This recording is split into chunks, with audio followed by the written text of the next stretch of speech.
time now for the markets with Leighton. And you say that some in the beef sector are putting it that cattle futures fell out of bed at midweek? That's right. It has been a while, though, since we've seen this kind of volatility in that market. In our headlines, the first week of December, cattle prices break lower. On-farm storage pays off this year, and soybeans are described as being in a transition period. We begin with the volatile market of the week, livestock. The first week of December has not brought holiday cheer to the beef sector as far as prices are concerned.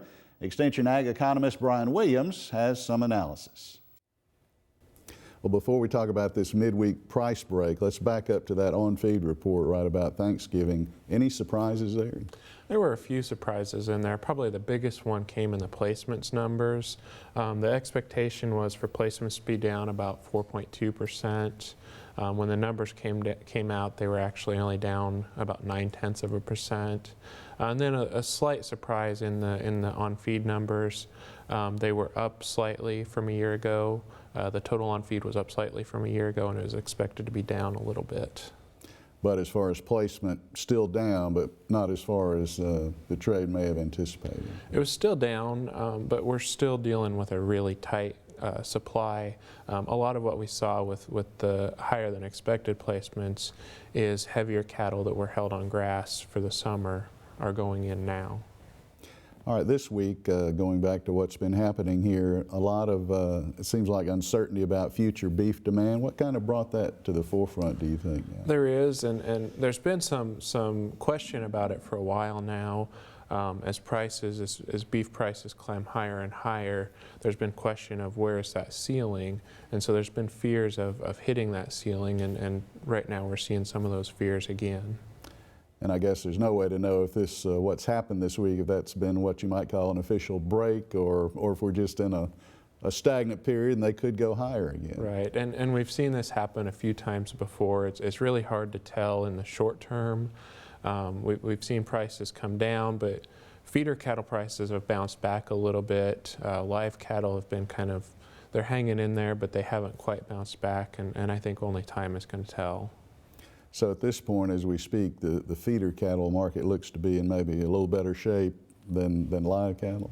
Potentially. There's still some pressure on the feeder cattle market on both sides of things. On the one side, feedlots are seeing higher corn prices, and so they can't pay as much. But on the other side, we still have the tight supplies, and those fundamentals are still there. The events in the beef sector have also created an uncertain tone in the hog market. Despite what some have said, the PED virus seems to be a non-issue so far, according to analyst Ted Seifried. However, he doesn't see any way around lower prices for hog producers. Without any issues of PEDV, and with cash prices being what I'm going to call sloppy at best and mixed to maybe lower, I think we're kind of anticipating some lower prices down the line once we get past the holiday season. So I'm kind of thinking that the bounce was nice to see off the lows, but that might just be what it was, a bounce. And at this point, we could start to work lower, I would think. No doubt a lot of Christmas trees are being bought this week, many of them from Choose and Cut Tree Farms. Our trivia quiz pertains to this particular industry in the state.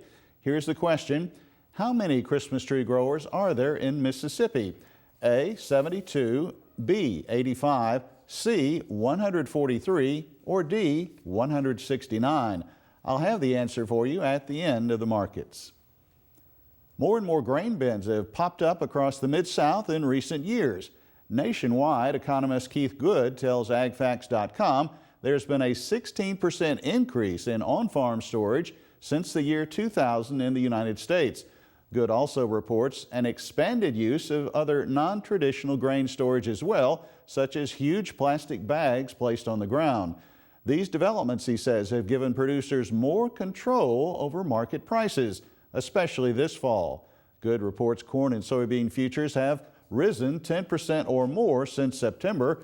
Normally, grain prices are fairly stagnant or even move lower as the new crop hits the market. The soybean market is in the midst of a transition, according to analyst Don Roos. He says we're starting to see soybean meal crack just a little bit from a demand standpoint. Really what we've had is just a very difficult transition from razor tight, record tight supplies on soybeans and soybean meal, from last year to this year. We've got an abundance of soybeans. Crush margins are huge, around $2.50 a bushel. So it's just a matter of time. We had a record crush the last month. And, at some point in time, we'll start to see that situation change. And you have to be careful that we don't run into a supply problem on the other side once we get over this very tight transition time frame.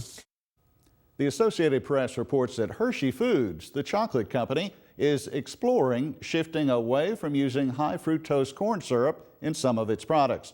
Supposedly, Hershey might switch to sugar because of some consumers' belief that high fructose corn syrup is less healthy than sugar. However, the AP notes that there is currently insufficient scientific evidence to show that corn syrup is any worse than regular sugar. Before our feature story, let's check the trivia answer for this week. The correct choice is B. The Extension Service reports Mississippi had about 85 Christmas tree growers in 2013.